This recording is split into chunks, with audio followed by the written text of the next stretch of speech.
Have you ever heard of a game so dangerous it promises to take you to another world? A world where the sky is always red and you are never, ever alone. This isn't just a story. This is a ritual.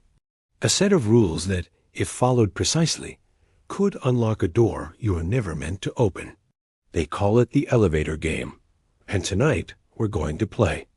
The legend of the elevator game first surfaced in the shadowy corners of early Japanese online forums. It spread like a digital ghost story, whispered from one anonymous user to another. The details were always the same, a chillingly specific recipe for interdimensional travel. The setting is always an ordinary high-rise building, at least 10 stories tall. At night, under the cold glow of fluorescent lights, the game begins. It was born from the collective fear of the unknown, the dark spaces in our modern world, the creaking of an empty elevator, the silence of a deserted hallway. These anonymous posts, fading in and out of existence like ghosts in the machine, painted a picture of a ritual that was simple, yet terrifyingly potent. So, how do you play? The rules are deceptively simple, but every step is critical.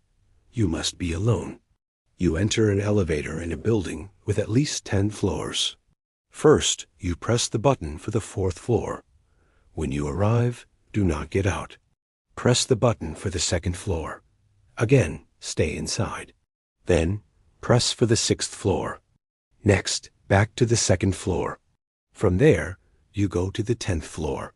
Finally, press the button for the 5th floor. With each press of a button, the air grows colder. The familiar hum of the elevator sounds just a little bit off.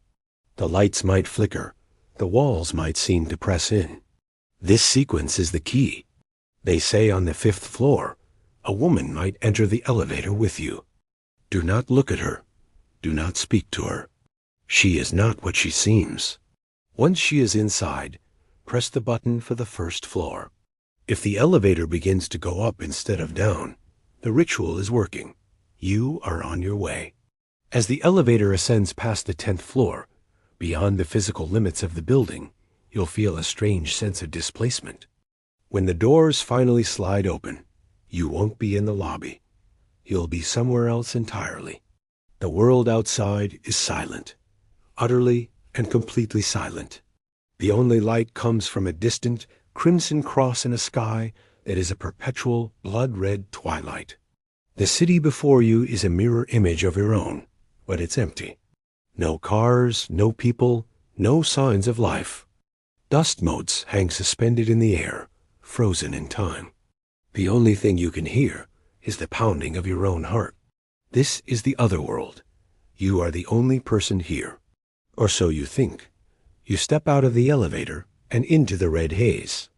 As you explore this silent, desolate copy of your world, you start to notice things. A flicker of movement in a shop window's reflection reveals a figure standing right behind you. But when you turn, there's nothing there. It's the woman from the elevator, always in your periphery, always just out of sight. You catch her silhouette in polished marble, her form in the dark glass of a skyscraper. Shadows will move on their own, stretching and contorting in ways that defy the single, unmoving light source in the sky. The very layout of the city seems to shift when you're not looking. An alleyway that was a dead end is now a long, winding street. A building you just passed is suddenly on the other side of the road. You are being watched. You are being hunted. And the game has just begun. Panic sets in. You need to get back. You run, your footsteps echoing in the crushing silence, searching for the elevator that brought you here. But it's not where you left it. It appears and disappears unpredictably, a metal phantom in the red gloom. When you finally find it and step inside, the control panel is cold and unresponsive. You frantically press the buttons, following the return ritual, the same sequence you used to get here. The buttons light up with a painful slowness. As the doors begin to close, you look at your own terrified face in the polished steel. But in the reflection, you are not alone. The woman is standing right beside you, and this time you can see her face.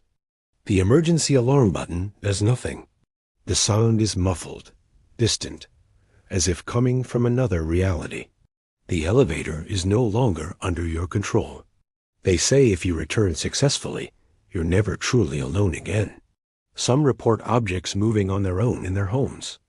Others hear elevator chimes in buildings without elevators.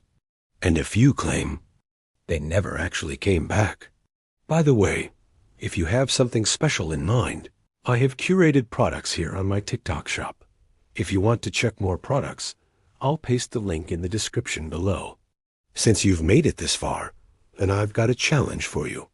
Why not subscribe to the channel and hit that notification bell in the next 5 seconds? And if this channel hits 500 subscribers, I'll post a picture of myself in our YouTube community. This is more than just a game. It's a key to a door that should never be opened. Following the rules might take you to another world, but there's no guarantee the rules will bring you back. And even if you do return, you might not come back alone. The most important rule of the elevator game is the one they don't tell you. Don't play. Some doors are meant to stay closed. The darkness is patient, and it's always waiting. Watch the full video every Saturday over on my YouTube channel, EerieDoseYT. Real horror, real stories. Real life events that actually happened. This is EerieDoseYT. Like this video if you want more content like this. Subscribe to the channel and hit that notification bell so you won't miss any update on this channel, and comment your theories below. Thanks for watching.